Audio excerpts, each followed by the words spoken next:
dia, espero que estejam bem, se cuidando, se protegendo. Espero também que estejam colocando as atividades em dia. Muitos de vocês ainda devem atividades. Vocês precisam regularizar a atividade de vocês para que a matéria não acumule ainda mais. Nossa aula, para lembrar, é toda terça-feira, de 7h30 a meio-dia. Eu estou aqui disponível para tirar as dúvidas de vocês. Vocês precisam organizar o estudo de vocês, porque uma hora a gente vai voltar e tudo que está sendo dado será cobrado. E vocês irão receber uma carga ainda maior de matéria. Então, se acumular agora, vai dar ruim depois, hein, gente?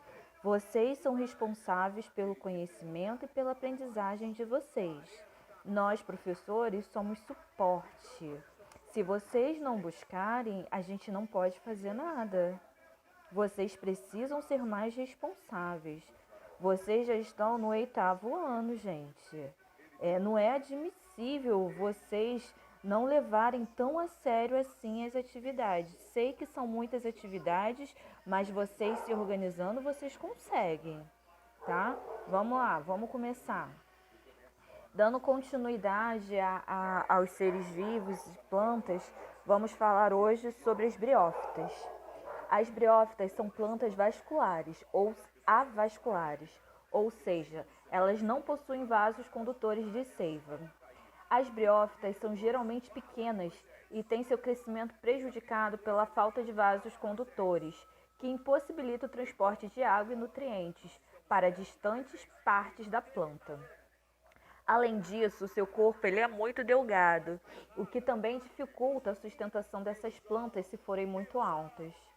As briófitas geralmente são encontradas com frequência em locais úmidos e sombreados, apesar de ocorrerem também em outros lugares. As briófitas, como todos os grupos de planta, apresentam um ciclo de vida com alternância de gerações, ou seja, observa-se uma fase de vida gametofítica, que seria a fase haploide, e é o que a gente chamaria de uma fase sexuada, e uma fase esporofítica, a diploide, que seria a parte assexuada. A produção pode ser assexuada, a reprodução, ela pode ser sexuada ou assexuada. A maioria das briófitas são dioicas, ou seja, são plantas femininas e masculinas, mas pode ser que haja espécies monóicas também. Essas espécies monóicas, a gente tem elas como hermafroditas. Na fase gametofítica, observa-se a formação dos gametas, enquanto na fase do esporófito vemos a produção dos esporos. É preciso que haja água para que aconteça a reprodução, o que acontece durante a chuva ou quando caem respingos de água sobre a pedra. Nesse momento, a gente passa a ter o processo de germinação e reprodução dessa planta.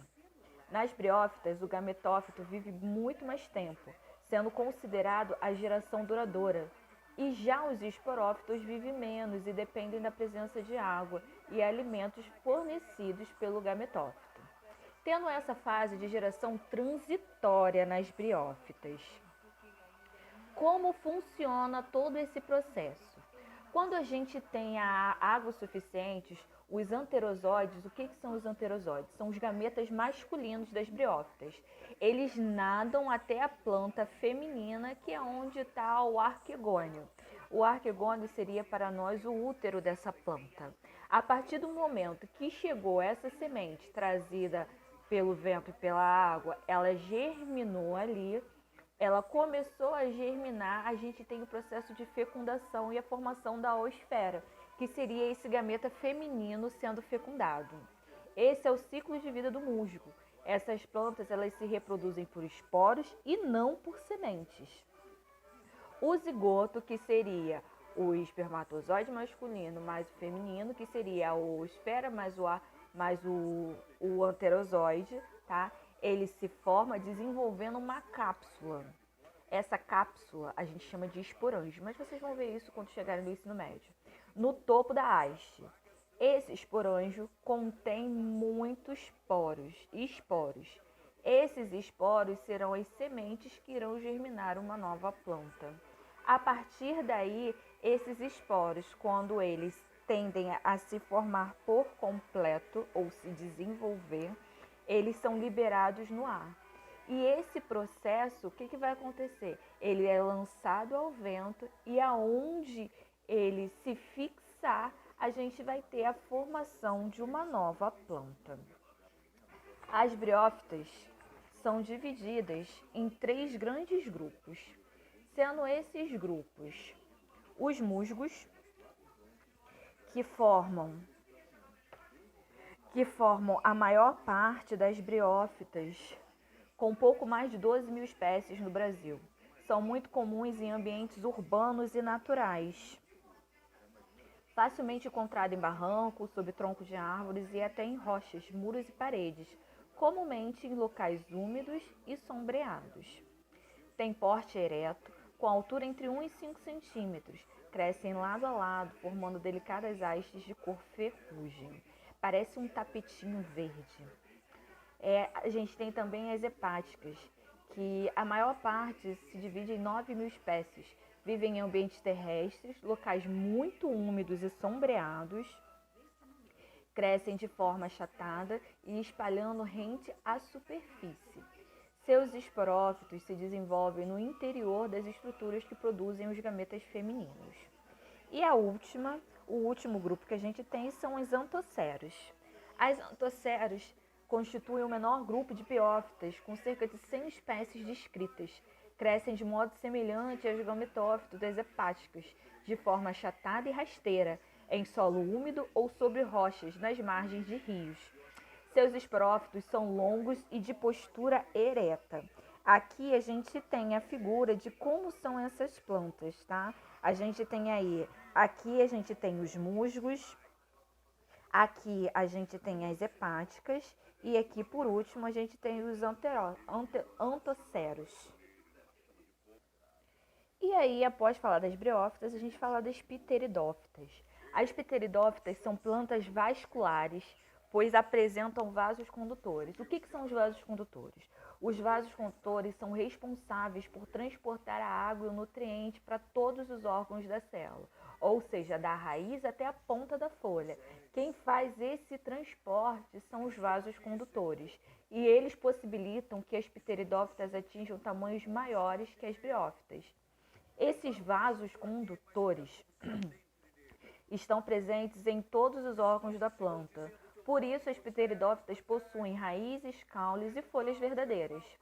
Como ocorre em todas as plantas, as pteridófitas também exibem em seu ciclo de vida uma alternância de gerações, ou seja, elas passam por uma fase haploide, denominada de gametófito, que se alterna com a geração diploide, conhecida como esporófito. Diferentemente das briófitas, nas pteridófitas predomina-se a fase esporofítica, a qual é maior e mais complexa.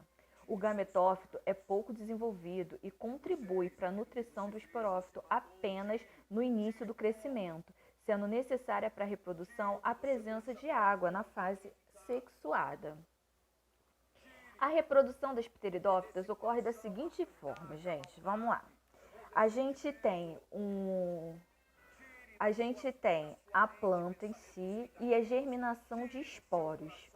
Esse esporo, ele é lançado ao vento, seria o que a gente chama de parte sexuada, onde ocorre a união dos gametas masculino e feminino. Quando a gente tem essa junção e essa germinação dos esporos com os gametófitos, a gente tem o desenvolvimento do embrião. Esse embrião, ele se fixa na folha da planta. E aí a gente começa a parte de reprodução assexuada. Essa produção de esporos vão estar fixadas e sendo alimentadas pela seiva que eles vão recolher da folha da planta. E aí, quando eles estiverem maduros, amadurecidos, tá? Eles são lançados ao vento.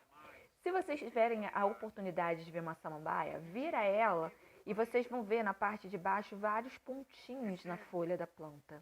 Cada pontinho desse origina uma nova samambaia.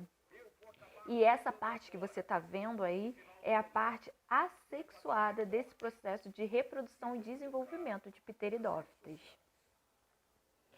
As pteridófitas são conhecidas em aproximadamente, a gente conhece aproximadamente 12 mil espécies de pteridófitas, sendo as principais dos grupos das felicíneas. A gente tem também as licopodíneas e as quisitíneas. As felicíneas são as mais comuns, com cerca de 11 mil espécies. Nesse grupo estão as samambaias, avencas, rendas portuguesas, os chifres de veado e a samambaia-açu. A samambaia-açu é o que a gente conhece por xaxim. São na maioria de pequeno porte, mas algumas espécies podem ultrapassar os 10 metros de altura, como o samambaia-açu. Essas pteridófitas são mais adaptadas ao meio terrestre. A maioria é encontrada em ambientes úmidos, mas há espécies que sobrevivem em ambientes secos, como a caatinga. As licopodíneas, cerca de 100 mil espécies, são popularmente conhecidas como licopódios e salanginelas. Todas são pequenas e encontradas apenas em locais úmidos. Suas folhas têm formato de agulha ou escamas e recobrem praticamente toda a espécie da planta. Aí aqui, ó. Esse aqui é um licopódio e esse aqui é uma samambaia-açu. A gente tem também as esquisitíneas. Quem são as esquisitíneas? Antigamente, elas eram um dos maiores representantes dessa classe de plantas, por terem grande porte, atingiam dezenas de metros de altura. Atualmente, ele é formado apenas por um gênero de 15 espécies, o Equisetum. São popularmente conhecidos como cavalinhas e apresentam porte médio, por volta de 1 metro de altura. Isso se dá... Por que isso aconteceu? Por conta do processo de evolução. Foi necessário que elas se adaptassem e durante esse processo de adaptação, elas perceberam que não adiantavam elas crescerem muito, que elas não iriam garantir a perpetuação da sua espécie. Então, elas optaram por diminuir o seu tamanho e se espalhar por um espaço maior, fazendo com que a sua variabilidade genética continuasse e a perpetuação da sua espécie. Bom, gente, esse daí foi o nosso assunto do dia. Agora eu quero que vocês realizem as atividades da página 137, mas vocês vão realizar somente as atividades do número 1 ao número 4, tá? Fiquem bem, se cuidem, estou aqui para tirar qualquer dúvida. Beijos!